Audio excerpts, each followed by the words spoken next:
let me call them the larger RAs, or, right? Do you?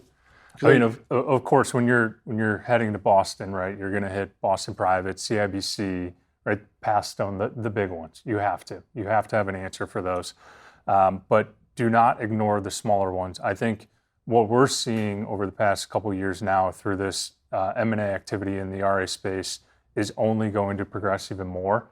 Is these smaller RAs joining forces with these RA aggregators, which we'll touch on here in a minute. But the great thing about these smaller RAs, one, is they're nimble. They move quick for the most part. It's a smaller team. It's a smaller committee.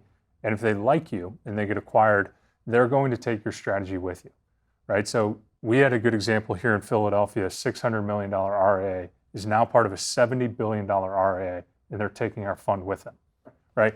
We had no shot at the $70 billion RA due to the size, whatever restrictions. But now through that acquisition, so the fun part about what we do is when you're traveling, the $200 million to $2 billion mark of these RAs are a sweet spot, especially for an emerging manager, back to this point of their nimbleness and ability to work with firms like ours.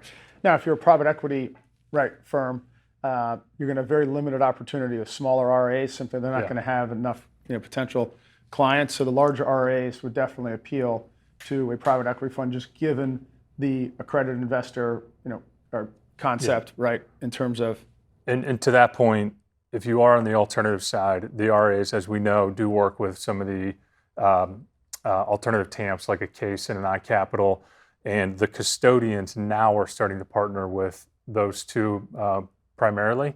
So Schwab and Fidelity and Pershing are the three main custodians for the RA channel.